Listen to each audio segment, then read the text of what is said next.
को जोहार। हाँ सर जोहार। कनस मुर्मू रिपोर्ट और सुषमा चौड़े रिपोर्ट चेतन में थोड़ा सजेशन एमोशन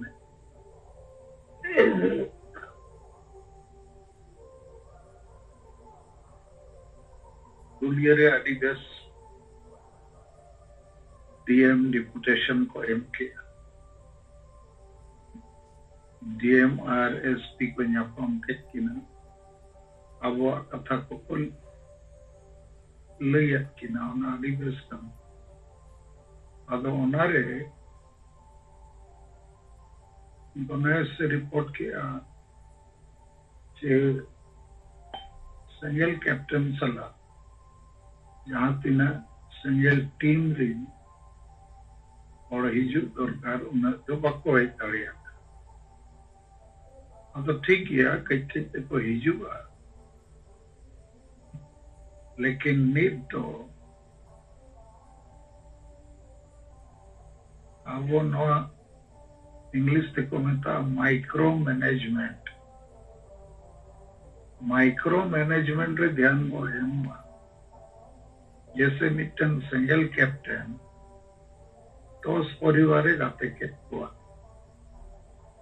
दुलड़ते बुझाव करते इन खान प्रत्येक रविवार सेता 8 बजे कोई 9 बजे जुमित थान रे जुमित बखेल लगी आराम बुढ़ी गिदरे पिदरे जेते कोई जावरा खान ओने ओंडे बड़ाई नामो जे आबुआ गरज समाज रे एजेंडा लगी नुकु निदो बुझाव कते को हिजुक का अदो मरांग जुमित थान रे नुकु आदो टेस्ट हताव हुआ ओंडे को परकव लेनखान पुरुलिया को सेनो पुरुलिया तो कटी जल गया नहीं तो उना अवरी को गवावा करना अदनवा थोड़ा ध्यान रे ताहन मा अने नंका लो इहर को मा जे उना बुझोइत पर हम को ही लेना हिजु ako अदन नहीं तो माइक्रो लेवल माने अतु लेवल रे 10 परिवार हो कैप्टन सला 11 परिवार रविवार 1 घंटा जावरा रे अभ्यास हुआ अभ्यास हुई लेनका जेल हुसैनो रे अभ्यास उनको हुआ तो सर सुषमा चौड़े जहां था नुकुआ तो सिंगल कैप्टन सिंगल परिवार चेत हो बनुआ तो जहां अतुरे चेत प्रोग्राम सनाए हुआ ओंडे जदि 10 परिवार हो अब कथा बाको बुझो का इनखान हुल महा मनाओ ते संताल विद्रोह कार्यक्रम करते हैं चेतना कोई लाभ बनुआ और सुषमा चौड़े तो पले सिंगल कैप्टन सिंगल परिवार सिंगल एक्शन कथा को भाई बुझो उन्हीं भेगारते बुझो पे फोन का बुझो लेखन नेता और भाई नाम को ओको हम बाको गाते ओको हम बाको गड़ो और रिपोर्टिंग चेत हुआ बाको गड़ो कना बाको बुझोआ अरे गोटा भारत रे नोड़ को नौकान सांताल दो गोटा के को नौकान लेकिन पुरुलिया रे चेदा हड़ को जावरा चे मालदा रे चे हुगली जोन रे चे बारीपदा जोन रे आरो अड़ी जगह रे तो मीट लेखन गया को हो बीमारी मिट गया और रान हो ओडोक का अगर लीडर गया अड़ी गान दो सिंगल कैप्टन माने बाम बढ़ाई खा आम हो गेल परिवार बाम गाते दाड़िया और बाम गाते को कान कोई को गड़ो और चेदा को गड़ो उनको मा पैसा बाबो एमा को कान जहाना लाभ बाबो एमा को कान एनखान आड़ी मारांग जिनिस हो एमा को कान नवा लई करते कि गुजुक करना पे दिन के पे गुजुक करना अपया जाति धर्म आशा भाषा रोजगार रेजोक करना नवारे बापे गड़ो खान अपेरिन गिद्रा पिद्रा को अपया ओड़ा दुआर चासपास इज्जत आबादी धर्म निते चाबा अदो ओना मिधाव दो बांग मोड़े धाव बुझोते हुई इन्हें खान जितने हड़ को बुझो चिकाते बाकी राज्य को बुझोगे तो मूंगे अदो बुझो ये बाय बुझो का खान रिपोर्ट हो ठीक बाय हिजुआ कामी हो बाय हिजुआ और ने 1-2 साल हुई है ना भागलपुर जोन में 0 गया अदो इन्हें उयरते अब उन्होंने माइक्रो मैनेजमेंट माने in single captain Maran 2 single परिवार इन्हें अतु बकान इन्हें पंचायत रही उन्हारे समय हता हुआ धार्ज के साथ उनको सलाह न्यापाम हुआ और हड़ाम बुढ़ी गिद्रा पिद्रा और कमरे दुरुप करते निमित्तन परिवार सलाह गल क्रिस्तान को बनावे को फादर पास्टर सिस्टर अड़ी को परिश्रम में टटका दो आबोरी नोड़ बाको क्रिस्तान और अब बिना परिश्रम ते वो उयरा अब को गड़वा बन ओना दो मुश्किल गया इन्हें हम गप्पा हुल महा करना जहाँ करे पे मनाव दाड़िया मनाव पे लेकिन गणेश चंद्र मुर्मू के बीते बेस्ट सजेशन है हमला जे सिंगल टीम रिन परिवार को उन्हारे वो शामिल को और गाड़ी बेस्ट सजेशन लेकिन नवा कार्यक्रम दो मारान बोलो अतुरे चे पंचायत रे हुई दो कम होड़ तके हुई दो और साइकिल रैली करते पद यात्रा करते मोटरसाइकिल रैली करते पम्पलेट हटिंग करते इनखान होड़ को बुझो और लोकल लेवल रे लोकल मानेगे माइक्रो हुडिंग लेवल पे हुई का और जुदी सिंगल टीम पे बनाओ का इनखान इनको परिवार के को पड़ोगा और मारंग रैली में अब 30 जून दिल्ली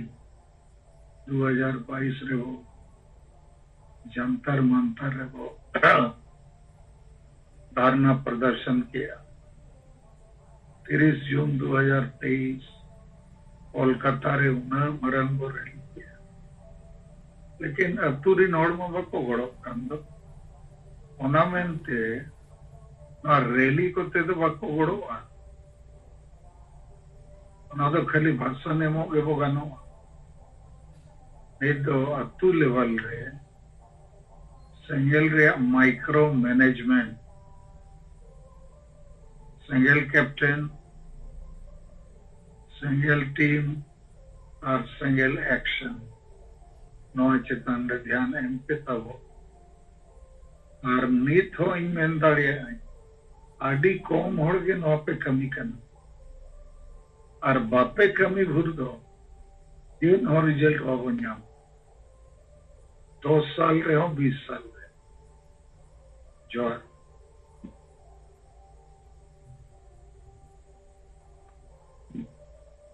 सर जोहार आदो नॉय तबो अबो साहित्य किन अड़ीगान कथा किन लय जुटियात बना और सरीगे अबो बाबन कमी कान गया यहाँ की अबो कमी दो रिजल्ट ओरिएंटेड कमी कना आदो बाबन कमी खान तेहें अबो नोआ रिजल्ट दो बाय हियो गया नोआ चेतान रे चेद लेका कमी हुआ ओना हो अबो किन लई जुटियात बना आदो मा अबो नोआ साहेब तिकिना रिपोर्ट तायम तेगे अबो रे नेता कोई नहर पे तबना मा अपना पिना रिपोर्ट दो संगे तो होय मा निये परे नेहर किन तबना अबो उड़ीसा प्रदेश सिंगल सभापति नरेंद्र हेमरम गंके तिकिन किन रोड़ा इन तायम अब देवनारायण मुर्मू झारखंड पनत सिंगल सभापति किन रोड़ा मेनखान ओना मांग रे इᱧᱟᱹᱜ ᱢᱤᱫᱴᱟᱝ ᱠᱷᱟᱴᱚ ᱨᱤᱯᱳᱨᱴ ᱛᱟᱵᱚ ᱟᱵᱚ ᱡᱟᱦᱟᱸ ᱥᱤᱝᱨᱟᱹᱭ ᱦᱮᱢᱵᱨᱚᱢ ᱜᱚᱝᱠᱮ ᱛᱟᱵᱚ ᱠᱚᱴᱚᱠ ᱨᱮ ᱡᱟᱦᱟᱸ ᱥᱤᱝᱜᱮᱞ ᱥᱚभाᱯᱚति ᱛᱮ ᱞᱮᱠᱟᱛᱮ ᱢᱮᱱᱟᱜ ᱠᱤᱱ ᱛᱟᱵᱚᱱᱟ ᱟᱫᱚ ᱩᱱᱠᱤᱱ ᱢᱤᱫᱴᱟᱝ ᱪᱟᱹᱠᱨᱤᱡᱤᱵᱤ ᱜᱮ हाई कोर्ट रे सुपरिटेंडेंट लेका किन कमिया ओब्रू चरण हेम्ब्रम युतुम किन लई आलिया आदो उनको किछि दिन मांग रे मिटांग चेन नवा संगठन युतुम को बनाव का तेहन दो किन लई आलिया अब सिंगरे हेम्ब्रम गंके तिके बिदु चंदन ट्रस्ट मिटांग को चलुया आर बांकान दो मिटांग चे regional library लेका मत्ता चे लेका nyutum kata खूब कमी करना ada malang jeka adigan संगठन yang ke mena amoy rupa jere gitu ko hoat ko tahen moroda rena jaga re cili ha bako jalalena ke boda boy singre hemrom gongke tikin yor kin settle lena ada uni horte nye monte Lili Rokolena ar gapa aja jahan rumah ko manaw e onare neuta lekan katakin menli ar 10 din marang kon kin men aja ya pe single din men ayuriya ko tabon ape ho setero pe mente singbe hemro wonke tikin kin leila ada orang yang aseka ko tesa ko masa ko cili ko dengan संगठन को नेता हकत कोते नवा उयर ᱧᱟᱢ aja onde do je jahara katha je jahar anan ha borol bora atoka ke non lapo bai hiwa nongka ge simre hamra mo ketrin ri ropor bora ente yanari je chala bang chala ke no ado bolin meta te tahan men kan te ni hole on ke khando adi bita sahi ti ropor na আর এদিগান গে রকান তাহান কিন কিনা উদ্দেশ্য কো কিনা লক্ষ্য check কতে না meeting কো হুই কানা চে লাগি যত সংগঠন কো हो কানা আদাই মেতা দেয়া গমকে চেক হনवा কো দো বাই কমিয়া নডে আবো নিতো বিচার দরকার যে সংগঠন দো এদিগান মেনা মেনখান তেহেন এজেন্ডা বিহীন সংগঠন দো চিকেয়া लक्ष्य विहीन तेहें गिदे अब ताड़ामा लक्ष्य हिंगा बन जुमिदुआ ओना अंते नाते हर विभ्रांति करी बन सुटिया बखान हुआ चेला हुआ आदा उनी सला दो एजेंडा चेतान री तेदिन लया दिया आर तेहें जुमिदो रेना कथाइन लया दिया आदिवासी हालत चेद लेका ओना को कथा करें गपाल माराव किया adanya metai kana ठीक गया यदि अबिन बिन खजो कना नवा गपाल मारा बिन हुई होया हाई कोर्ट बिन कमी कान ताबना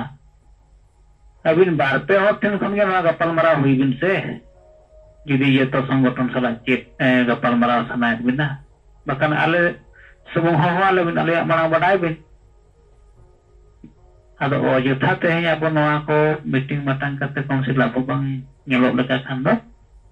aling hona te yana reply do boling em ya ada ja ko ni ya tina ho katha ling gapal marau kia adi jul kin kusina ar di beskin buyo kia ar ye to agam tin se ona gapal marau saprao dale ado ya do no anubhav huina ye ar chakri jili katha han meta dia ye adigan chakri jili judi nito abo jaha jati julute unku laj poribat nito ko asul dale kana सरकारी चक्री को नियम किया ओना steel नितो कोणवी मातो को गोजे माने को जियम तावन लगी ᱱᱤᱛ ᱫᱷᱟᱹᱨᱤᱡ ᱚᱠᱚᱭ ᱪᱟᱹᱠᱨᱤᱡᱤᱵᱤ ᱵᱟᱠᱚ ᱵᱤᱪᱟᱹᱨᱮᱜᱼᱟ ᱟᱫᱚ ᱪᱟᱹᱠᱨᱤᱡᱤᱵᱤ ᱫᱚ ᱠᱟᱹᱢᱤ ᱵᱟᱝ ᱠᱟᱛᱮ ᱡᱩᱫᱤ ᱩᱱᱠᱩ ᱠᱚ ᱵᱤᱪᱟᱹᱨ ᱠᱮᱭᱟ ᱟᱹᱛᱩ ᱫᱤᱥᱚᱢ ᱨᱮᱱ ᱦᱚᱲ ᱠᱚ ᱞᱟᱹᱭ ᱟᱠᱚ ᱠᱮᱭᱟ ᱱᱚᱣᱟ ᱦᱩᱭᱩᱜ ᱠᱟᱱᱟ ᱟᱹᱰᱤ ᱵᱮᱥ ᱠᱟᱛᱷᱟ ᱟᱫᱚ ᱪᱟᱹᱠᱨᱤᱡᱤᱵᱤ ᱦᱚᱸ ᱚᱠᱚᱭ ᱯᱟर्टी ᱴᱷᱮᱱ ᱪᱚ ᱚᱠᱚᱭ ᱱᱮᱛᱟ ᱴᱷᱮᱱ ᱪᱚ ᱜᱩᱞᱟᱢ ᱟᱠᱟᱱᱟ ᱚᱠᱚᱭ ᱥᱚᱝᱜᱚᱴᱷᱚᱱ ᱪᱚ ᱚᱠᱚᱭ ᱯᱟर्टी ᱞᱟᱹᱜᱤᱫ ᱮ ᱠᱟᱹᱢᱤ ᱠᱟᱱᱟ ᱱᱚᱝᱠᱟ ᱛᱮᱫᱚ ᱟᱹᱫᱤᱵᱟᱹᱥᱤ ᱥᱚᱢᱟᱡᱽ ᱫᱚ ᱱᱤᱛᱚᱜ ᱜᱩᱡᱩᱜ ᱥᱮᱫ ᱜᱮ ᱢᱚᱦᱰᱟ ᱟᱠᱟᱱᱟ ᱟᱨ ᱚᱱᱟ ᱯᱩᱨᱟᱹ ᱯᱟᱹᱛᱭᱟᱹᱣ ᱨᱮ ᱯᱩᱨᱟᱹᱧ ᱧᱟᱢ ᱫᱟᱲᱮᱭᱟᱜ ᱠᱟᱱ ᱜᱮᱭᱟ ᱟᱫᱚ ᱚᱱᱠᱟ ᱠᱟᱛᱮ ᱩᱱᱤ ᱥᱟᱞᱟᱜ ᱵᱤᱥᱛᱟᱨ ᱧᱚᱜ ᱛᱮ ᱵᱮᱥ ᱨᱚᱯᱚᱲ ᱦᱩᱭᱱᱟ ᱟᱫᱚ ᱢᱟ ᱱᱤᱭᱟᱹ ᱜᱮ ᱥᱚᱴ ᱛᱮ ᱱᱚᱣᱟ ᱨᱤᱯᱳর্ট ᱛᱤᱧ ᱞᱟᱹᱭ ᱠᱮᱫ ᱛᱟᱵᱚᱱᱟ ᱟᱫᱚ ᱢᱟ ᱱᱤᱭᱟᱹ ᱥᱟᱞᱟᱜ ᱛᱮ ᱟᱵᱚᱣᱟᱜ ᱨᱤᱯᱳর্ট ᱠᱚ ᱟᱵᱚ ᱵᱚᱱ ᱛᱚᱸᱜᱮᱭᱟ ᱢᱟ ᱟᱫᱚ ᱟᱵᱚᱨᱮᱱ ᱥᱮᱸᱜᱮᱞ ᱥᱚᱵᱷᱟᱯᱚᱛᱤ ᱛᱤᱠᱤᱱᱟᱜ ᱠᱟᱛᱷᱟ ᱵᱚ ᱟᱸᱡᱚᱢᱟ ᱡᱚᱦᱟᱨ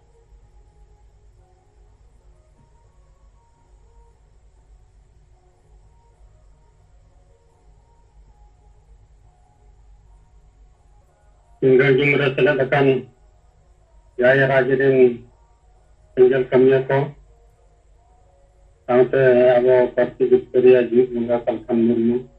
Madam Timita kami tinggal yang beram Kota Jilla Sabhapati bisa Rapundu ko blok ka muda blok na ngal nga tao ka muda ko menunjukkan bantahnya kana atau Orang lalu kita jahat lagi, ada katakan ya, ada apa yang kita lihat, ada nilai katakan mana yang dapat muka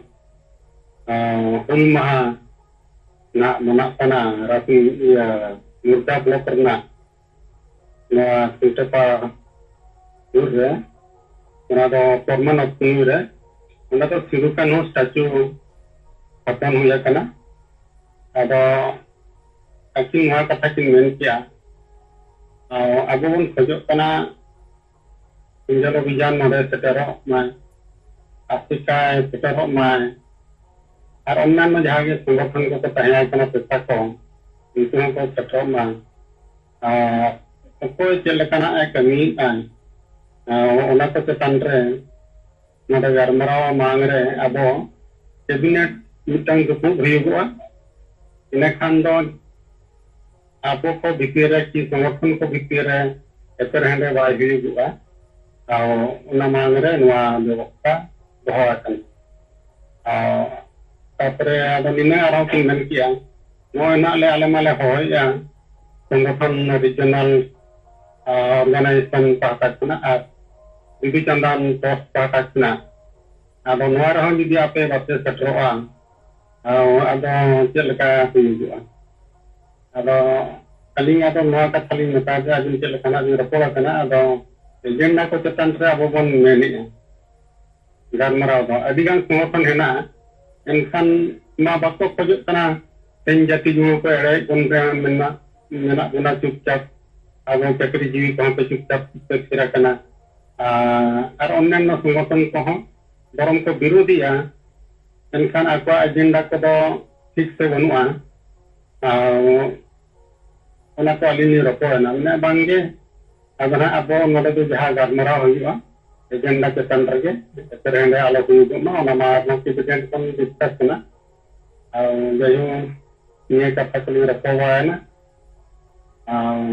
ada kin mene a jayu ape pa ka kon te hen kan rin napai ko jetu apia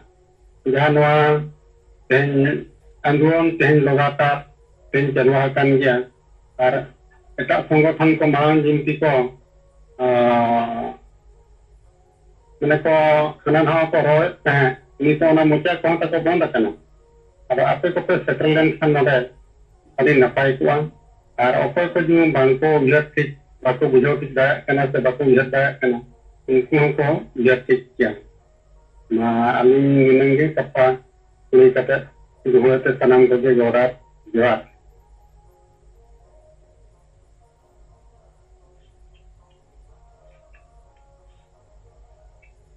Johat.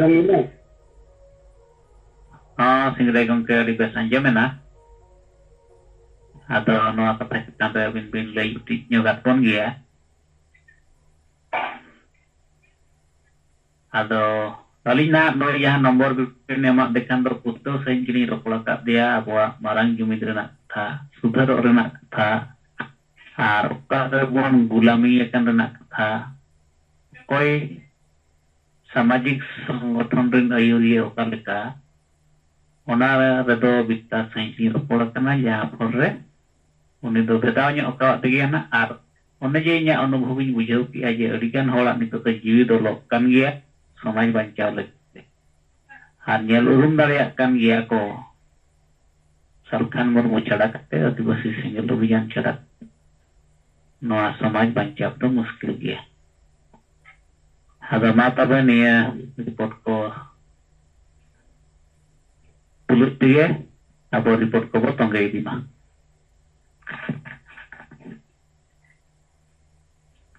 Emat noa single jumre sele kan Pasti Victoria Disom ke Salkhan Murmu, Madam Sumitra Murmu, setelah itu single kami aku juga kahat. Ing Dev Narayan Murmu, Petrawa Bokaro Jharkhand, Adivasi single Abhiyan Jharkhand Satya. Ado noe gapa tu 30 Jun, noe Hul Diwas ado daha पूरा झारखंड रहे और साथ एटा को पोनत करे कोन मनावा ना अदो नोवा जहां संताल हुल 30 जून 1855 सिद्धू मुर्मू वा नेतृत्व रे उना मारांग हुल हुई ना और हुल रेया जहां पूरे ᱧᱟᱢᱮᱱᱟ और उन समय reyak kukumu jaha bir banta kowa tahelena ado noa ko itihas judi jabgi disaa menkhai noa salak tedo parsi jitkarya disom gongke Salkhan Murmuwa nyutum ho disa dia cedak se nunak marang hul hui kate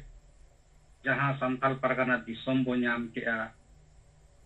SPT 1 benawena ar un समय आदिवासी समाज बांचाव लगी जहां आबोरन बीर बांटा को कुकमु को nyel kea ina tayom do ar ho okoy neta se okoy माने समाज रे आदिवासी समाज रे नुंकन बिचारिया से आबो आदिवासी समाज लेकाते बांचा आदिवासी को पूरा दिसोम रे लेकाते बन बांचा और झारखंड तो जहां आदिवासी को दिसोम कना नोरे आबो राज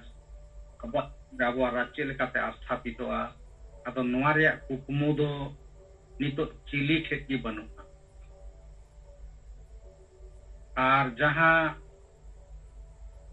सिद्धू मुर्मू नेतृत्व SPT 1 तहां बिरसा मुंडा नेतृत्व CNT 1 कानून बनावेना आदो नोआ किन कानून हो नितो जुदी बांचाव मेना मेनखा दिसोम गंगते Salkhan Murmuआ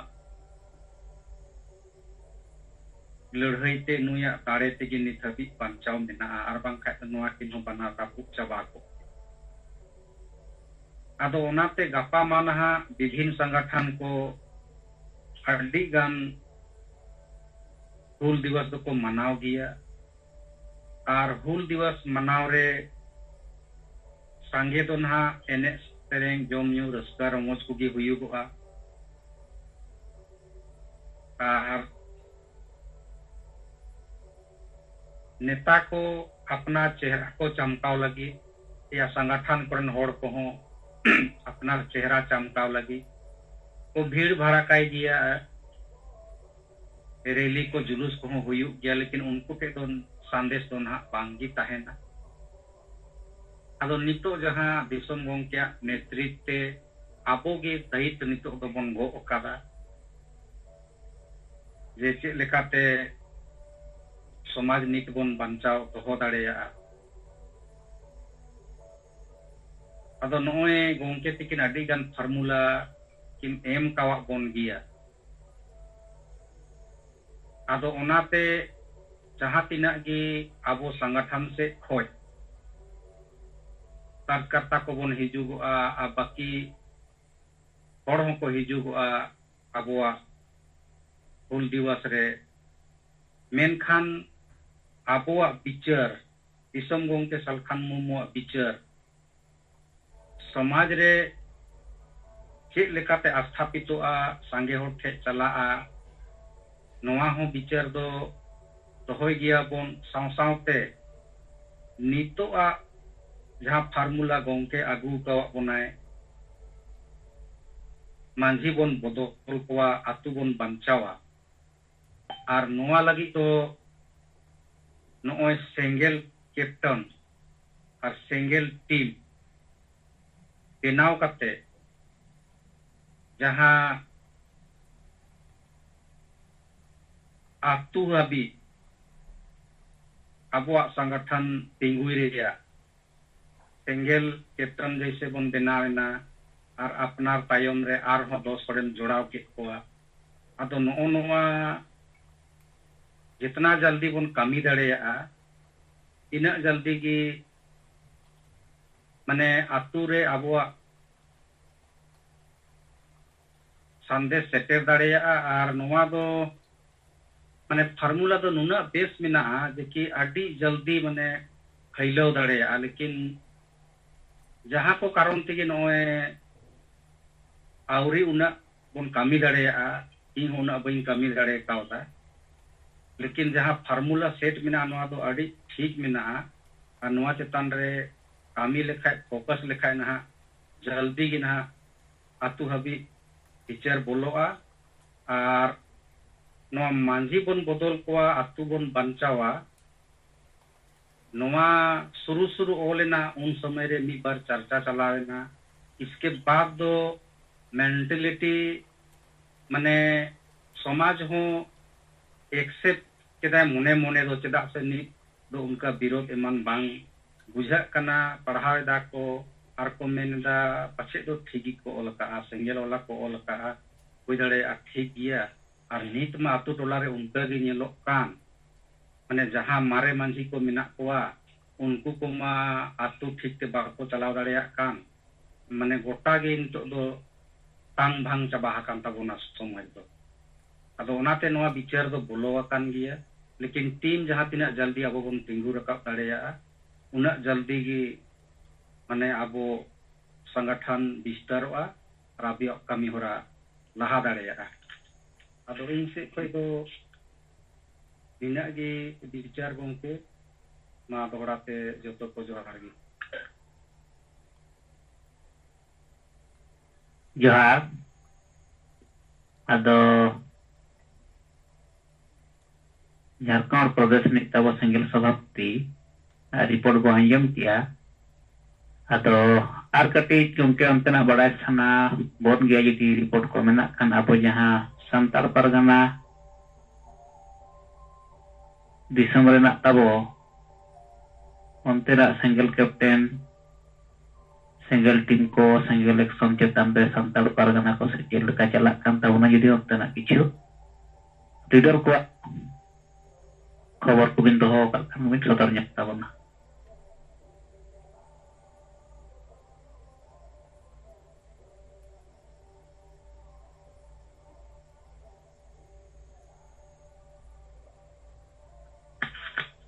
आदो गोंके ओंते हो नुई दुमका दो जहां बर्नाड हासदा कान ताबोना उनी सला गे फोन ते गपाल मराव होई बड़ाव काना आदो ओंते हो उनका नोआ सेंगेल कैप्टन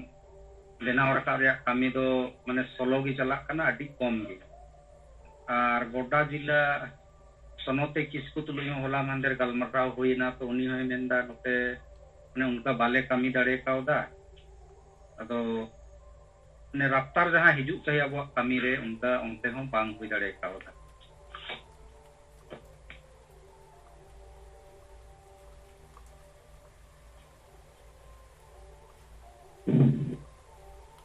ठीक है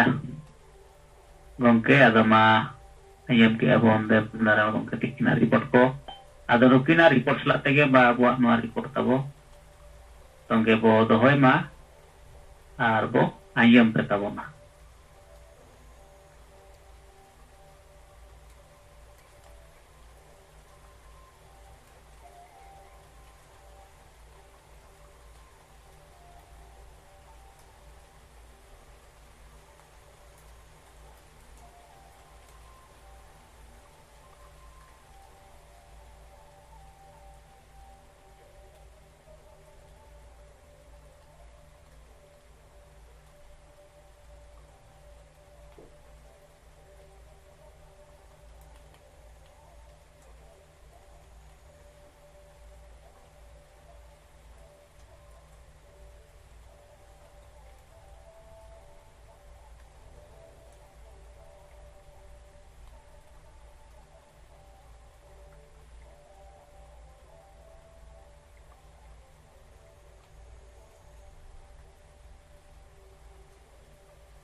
ma tabo gongke ko abuak report bo dohoi ma nit ho aboi gongke tikin layat bona je bina परिश्रम te jahana koro do mane jaha bo asak kana ona do muskil ge ada jaha abo mane juru bo khoj kana ona lagi do abo परिश्रम te ge huyuga nitok ge abo saat tikin layat bona ar jaha tina Single captain ko 10 परिवार वो select दाड़ियात को उनको को अंते निहती abo jumit thanre jumit duk jumit bakhen निजरा दुख सुख को चर्चा रहे यदि उनको को है जना उनको दोते हैं जहाँ रगे abo नवा जुड़ो को लगे रैली मीटिंग मीटिंग में हुयुका उनको को select हुआ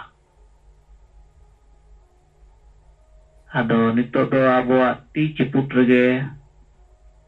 nirbhori ai abuak ti re noa nirbhori anto noa samaj bon bancawa se abo noa samaj nongka ge bo bagia ado nongka ge bo bagia kan adi marang abo bo gunah tokat kana bo abo tokat kana bo ceda apurin gider bo tuar tokat ko asa tikin una man ekamikin dayabon kana una teheng pikir kin dayabon kana jahat tina target kin nemabon kana ona lekate abo babon talam khan nongke tikin kin men leka jaha mane mi 10 borso te abo babon ko pura darea ado ma onate abo report tongge boto ya abo bo anjam tetabona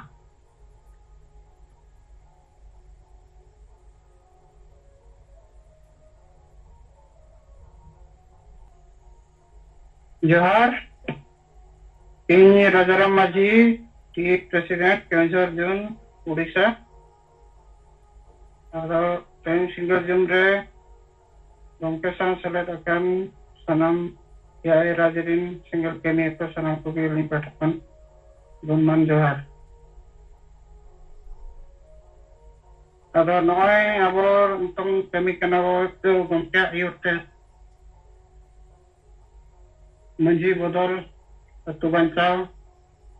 ᱟᱨ ᱦᱟᱺᱰᱤ ᱵᱚ ᱥᱟᱦᱟᱭᱟ ᱥᱚᱢᱟᱡᱽ ᱵᱚ ᱞᱟᱦᱟᱭᱟ। ᱟᱫᱚ ᱚᱱᱟ ᱤᱫᱤ ᱠᱟᱛᱮ ᱱᱤᱛᱚᱝ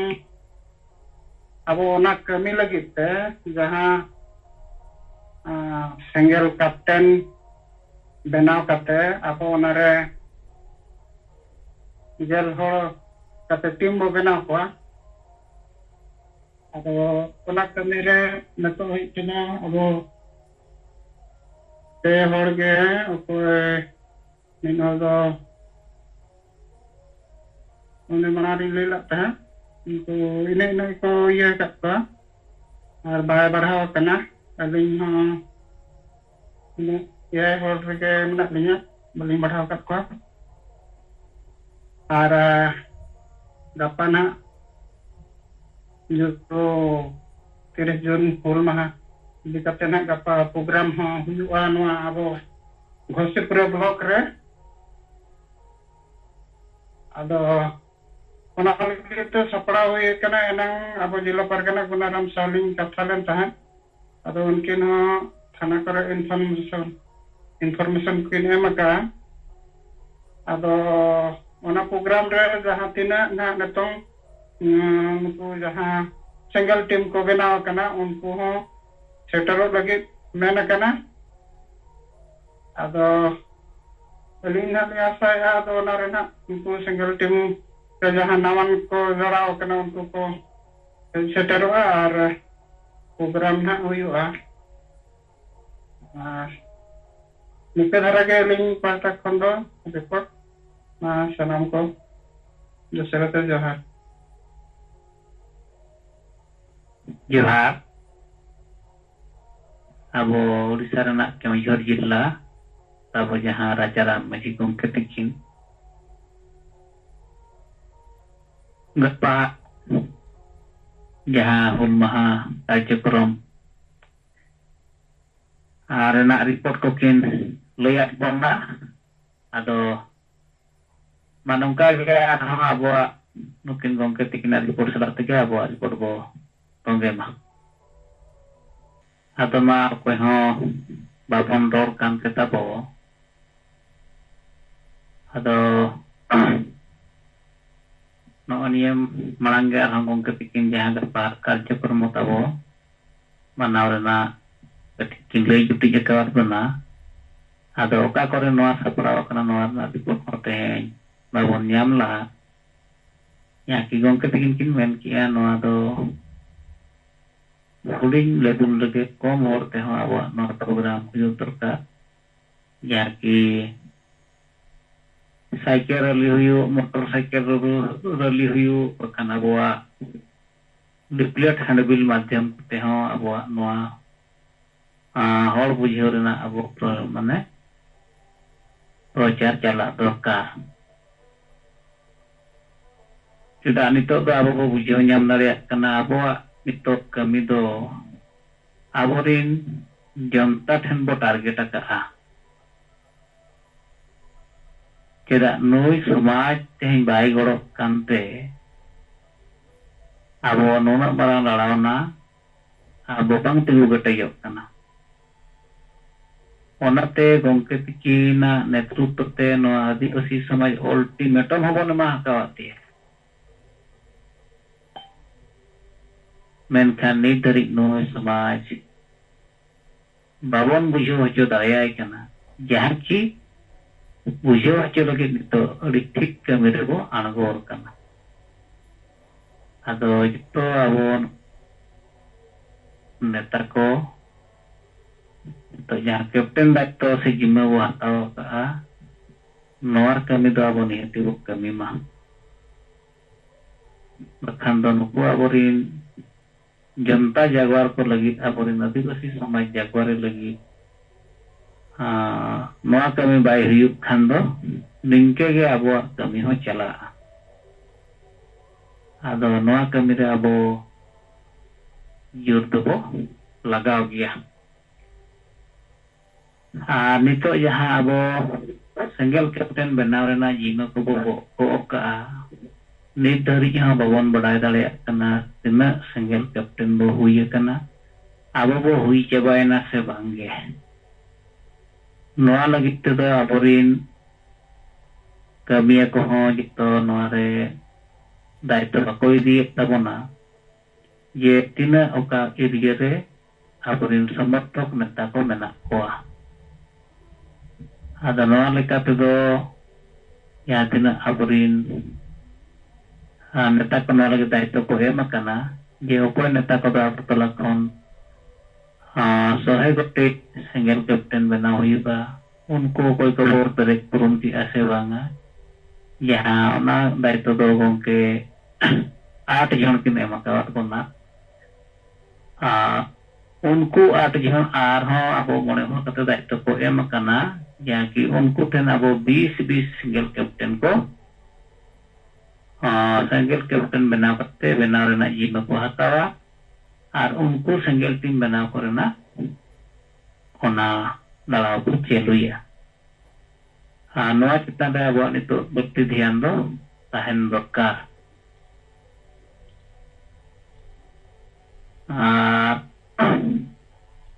कोई हों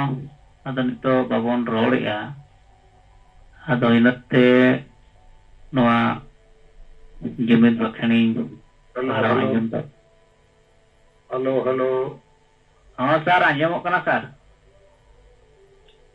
अच्छा नारायण नित्यम लई के 8 जन जिम्मा एम अकावा तो गलत कथा कन जेते होड़ के जिम्मा रे मेना पे आपे 8 जन दो विशेषिंग सेलेक्ट अकत पे बाकी को 3 को कमी करना बइन बढ़ाया आपे 8 जन दो 100 कते सिंगल कैप्टन बना हुई अब नौकम रोड खान 8 जन जिम्मा एम अकावा तो बाकी चेक को चिकाया गप्पा हुल महा करना इन्या दो आपे लगी नोआ के संदेश जेते होड़ अपना अपनी मोने जीवी रे हुल सेंगल जुल रकब पे और अडी मरंग दो आलो पे कमिया गेल परिवार समाज गुजुक करना ये लेकर वो बंचावा नोआ कथा लिया को पे और गाते को पे आज जुदी जहां बाय कमी करना सेंगल रे नोआ कमी इनकन उन्हीं दो समाज धोखाए कन और आजा परिवार में धोखाए आज रिन गिद्रे पिद्रे हो धोखाए को आएगा अपन नुकु को धर्म वहां को आता और जितिया को आता अदो सेंगल अभियान रे जहां तीना नेता कार्यकर्ता मेना हुआ गपा हुल दिवस रे अपिया मने रे हुल सेंगल जुल रखा पे और जहां जहां करे नौ पे हुआ ओंडे अबुआ जुमित बखेन हुयुक मा और नौ सेंगल कैप्टन सेंगल टीम और सेंगल एक्शन चेक करना ओना कथा लिए को पे